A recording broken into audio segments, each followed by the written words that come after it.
America के president Donald Trump को NATO summit के बीच भारत की याद अचानक से क्यों आई, चाइना ने भारत के रक्षा मंत्री राजनाथ सिंह जी को इनवाइट करके भारत को कैसे धोखा दिया, एंड मिडिल ईस्ट के अरब देशों में अब कौन सा रिफॉर्म आने जा रहा है जो भारत पिछले 70-80 सालों से फॉलो कर रहा है।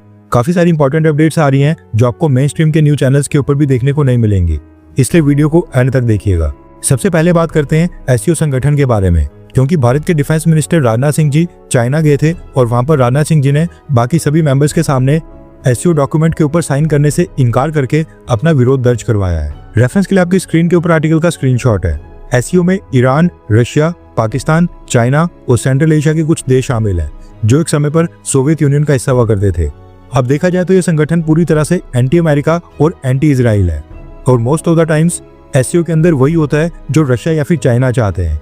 इस बार ऐसा लग रहा है कि रशिया ने भी भारत का साथ नहीं दिया है और चाइना पाकिस्तान के साथ मिलकर अपनी मनमानी कर रहा था, जिसके चलते राजनाथ सिंह जी को ऐसा स्टेप उठाना पड़ा। अब हुआ क्या कि चाइना में एससीओ कंट्रीज के डिफेंस मिनिस्टर्स की आज एक मीटिंग थी और इस मीटिंग के बाद सभी एससीओ डिफेंस मिनिस्टर्स की तरफ से एक ज्वाइंट स्टेटमेंट डॉक्यूमेंट दुनिया के सामने रिलीज किया जाना था, जिसके ऊपर सबके साइन होने थे। भारत के डिफेंस मिनिस्टर ने कहा कि ये जो ज्वाइंट स्टेटमेंट आनी है इसमें पहलगाम हमले, आतंकवाद और स्पेशली क्रॉस बॉर्डर टेररिज्म को कंडेम करते हुए इस चीज को मेंशन किया जाए। लेकिन चाइना और पाकिस्तान भारत की इस मांग के विरोध में खड़े हो गए। अब भारत एग्जैक्टली क्या वर्ड इस ज्वाइंट स्टेटमेंट्स में डलवाना चाहता था यह भी सामने नहीं आया है, लेकिन भारत चाहता था कि पहलगाम हमला, आतंकवाद और क्रॉस बॉर्डर आतंकवाद ये तीनों चीजें मेंशन हो, लेकिन चाइना एंड पाकिस्तान माने नहीं। ये तो चलो ठीक था, लेकिन चाइना ने पाकिस्तान के साथ मिलकर उल्टा काम ये कर दिया कि पाकिस्तान के बलूचिस्तान में जो ट्रेन हाईजैक और आतंकी हमले हुए थे उसको एससीओ की जॉइंट स्टेटमेंट में मेंशन कर दिया, यानी पाकिस्तान की डिमांड्स चाइना ने एक्सेप्ट करवा दी। अब ये भेदभाव भारत को पसंद नहीं आया, क्योंकि पहलगाम का हमला भारत के लिए बहुत ही बड़ा हमला था जहां पर हिंदुओं की टारगेट किलिंग की गई थी और उसी को चाइना ने पाकिस्तान के साथ मिलकर ब्लॉक कर दिया। अब जो ज्वाइंट स्टेटमेंट होती है वो तभी रिलीज होती है जब सब देश राजी हो जाएं। अब क्योंकि भारत अपनी मांगों के ऊपर अड़ गया था, इसलिए चाइना ने जो बाकी देशों के साथ मिलकर ज्वाइंट स्टेटमेंट बनाई थी जिसमें भारत की चीजें मेंशन नहीं की गई थी, हमारे रक्षा मंत्री राजनाथ सिंह जी ने उसको भी साइन करने से इनकार कर दिया, जिसके बाद अब एससीओ डिफेंस मिनिस्टर की जो ज्वाइंट स्टेटमेंट आनी थी वो अब इस मीटिंग के बाद रिलीज नहीं होगी। अगले महीने एससीओ कंट्रीज के फॉरेन मिनिस्टर्स यानी कि विदेश मंत्रियों की मीटिंग है।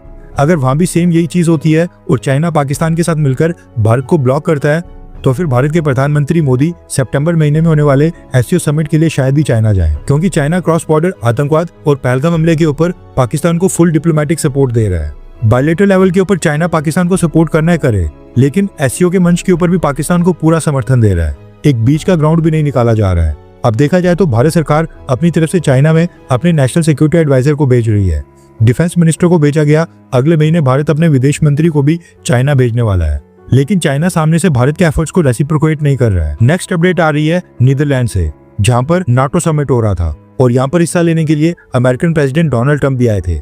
इसी समिट में डोनाल्ड ट्रंप ने अगेन भारत पाकिस्तान सीजफायर करवाने का दावा किया और कहा कि मैंने दोनों देशों के बीच एक बहुत ही बड़े न्यूक्लियर वॉर को रुकवा दिया, एंड इसके लिए मैंने भारत और पाकिस्तान दोनों से सलाह की कि अगर वो आपस में लड़ते हैं और ये लड़ाई आगे भी जारी रखते हैं तो अमेरिका उनके साथ ट्रेड डील साइन नहीं करेगा। और ये सुनने के बाद दोनों ही देश यानी कि भारत और पाकिस्तान मान गए और युद्ध रोक दिया। ये लिटरली कोई 35 से 40वां बार होगा जब डोनाल्ड ट्रंप ने भारत पाकिस्तान सीजफायर का क्रेडिट खुद ही लिया है, एंड अब नाटो समिट में भी ये पॉइंट उठा दिया जहां पर इसकी कोई नीड भी नहीं थी। आई होप कि नेक्स्ट टाइम भारत सरकार गलती से भी अमेरिका या फिर डोनाल्ड ट्रंप एडमिनिस्ट्रेशन को इन्वॉल्व ही ना करे। नेक्स्ट अपडेट आ रही है रशिया और भारत को लेकर। दरअसल रशिया के विदेश मंत्री सर्गेई लावरोव ने अगेन रिक संगठन को रिवाइव करने की मांग की है। रिक संगठन में रशिया, इंडिया और चाइना आते हैं और गलवान घाटी की घटना से पहले रिक देशों के बीच कई सारी मीटिंग्स होती थी। तीनों कंट्रीज के बीच मिनिस्ट्री लेवल के ऊपर कॉपरेशन चलती रहती थी। सर्गेई लावरोव ने कहा कि वो उम्मीद करते हैं कि भारत और चाइना के बीच सब कुछ ठीक हो और रिक लेवल के ऊपर ट्राइलेटरल मीटिंग्स वापस से शुरू की जाएं। सर्गेई लावरोव ने आगे कहा कि भारत और चाइना के बॉर्डर्स के ऊपर चीजें अब पहले से बेहतर हो रही हैं, इसलिए रिक संगठन की मीटिंग्स को दोबारा शुरू किया जाना चाहिए। वैसे रिक कंट्रीज की मीटिंग रोकने का फैसला भारत का था और गलवान घाटी की घटना के बाद भारत ने मीटिंग्स रोक दी थी, और जब तक चाइना भारत के साथ फुली कोऑपरेट नहीं करता हमें रिक को दोबारा से रीस्टार्ट नहीं करना चाहिए। आज एससीओ कंट्रीज के डिफेंस मिनिस्टर्स की मीटिंग में जो चाइना ने किया वो साफ दर्शाता है कि चाइना अभी भी लाइन के ऊपर नहीं आया है। जहां तक बात है रशिया की, तो हम रशिया के साथ बायलेटरल लेवल के ऊपर रिलेशंस को स्ट्रॉन्ग करने के लिए पूरी तरह से तैयार है। नेक्स्ट अपडेट आ रही है भारत और अमेरिका को लेकर। रेफरेंस के लिए आपकी स्क्रीन के ऊपर स्क्रीनशॉट है। दरअसल अमेरिका की भारत में एम्बेसी ने अगेन आज फिर से एक स्टेटमेंट रिलीज की है, जिसमें भारत के वीजा एप्लीकेंट से कहा गया है कि जो वो सोशल मीडिया की डिटेल्स उनके साथ शेयर कर रहे हैं वो बस करंट सोशल मीडिया साइट्स की डिटेल्स नहीं देनी है। बल्कि उस एप्लीकेंट ने पिछले 5 साल में कौन कौन से सोशल मीडिया अकाउंट्स यूज किए हैं, 5 सालों के दौरान उसकी सभी प्रोफाइल्स और यूजर नेम्स शेयर करने हैं। अगर 5 साल की सोशल मीडिया डिटेल्स शेयर नहीं की गई तो वीजा एप्लीकेशन रिजेक्ट कर दी जाएगी। यूएस एम्बेसी का कहना है कि उन्होंने ये क्राइटेरिया अमेरिका की नेशनल सिक्योरिटी को सुनिश्चित करने के लिए किया है। इसके बाद नेक्स्ट अपडेट आ रही है सीबीएसई यानी कि central board of secondary education को लेकर। सीबीएसई ने अनाउंस किया है कि नेक्स्ट एकेडमिक ईयर 2026 से 10th क्लास में 2 बार बोर्ड एग्जाम्स होंगे। पहले बोर्ड एग्जाम्स फरवरी महीने में होंगे और अगले बोर्ड एग्जाम्स मई महीने में होंगे। फरवरी मंथ वाले बोर्ड एग्जाम्स मैंडेटरी होंगे यानी वो देना कंपलसरी होगा और वो सभी स्टूडेंट्स को देने होंगे, उसमें कोई भी चॉइस नहीं है।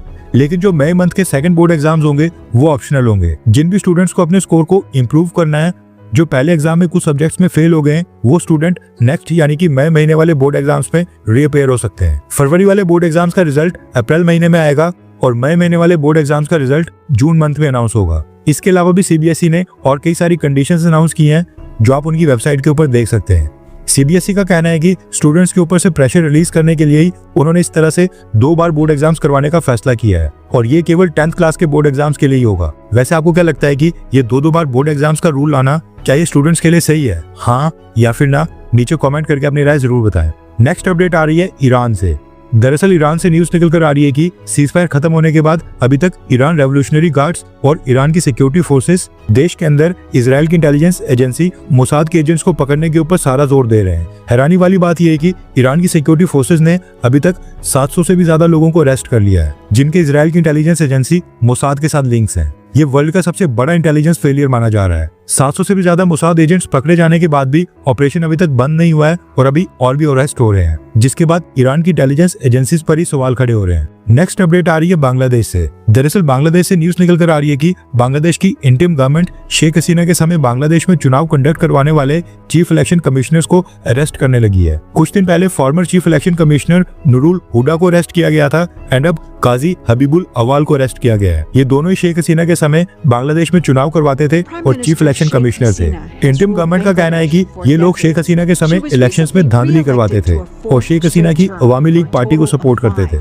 नेक्स्ट अपडेट आ रही है मिडिल ईस्ट से और ये काफी इंटरेस्टिंग न्यूज है, इसलिए सोचा आपके साथ भी शेयर कर दूं।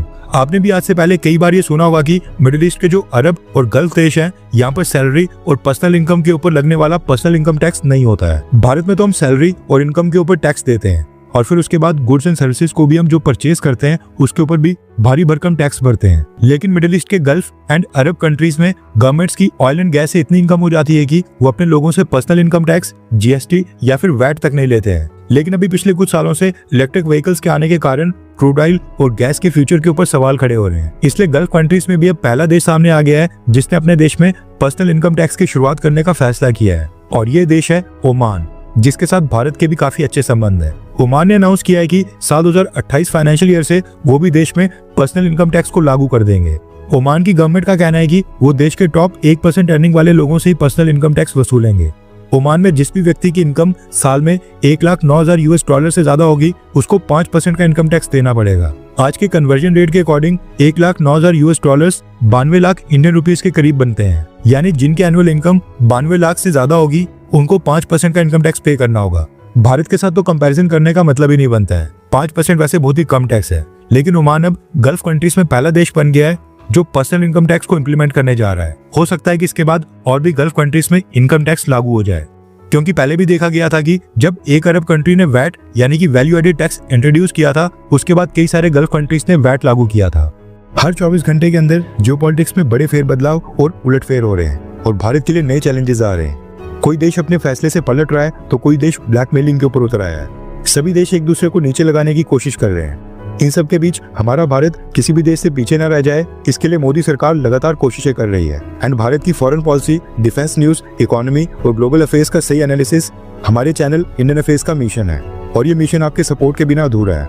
इंडियन अफेयर्स हिंदी के ऊपर हम सभी फैक्ट्स और डेटा बिल्कुल सरल भाषा में एनालाइज करते हैं बिना किसी एजेंडा के। अगर आप चाहते हैं कि इंडियन अफेयर्स का सही और ऑथेंटिक एनालिसिस आप तक लगातार पहुंचे तो इस वीडियो को लाइक करें और हमारे चैनल इंडियन अफेयर्स को सब्सक्राइब करके बेल नोटिफिकेशन ऑन करना मत भूलिए। आपका एक लाइक हमारे चैनल को ग्रो करने में काफी मदद करेगा और एक सब्सक्राइब ये सुनिश्चित करेगा कि आप किसी भी इंपॉर्टेंट अपडेट को मिस ना करें। अगर आपने हमारे चैनल को पहले से सब्सक्राइब किया है तो दिल से धन्यवाद। जय हिंद, वंदे मातरम।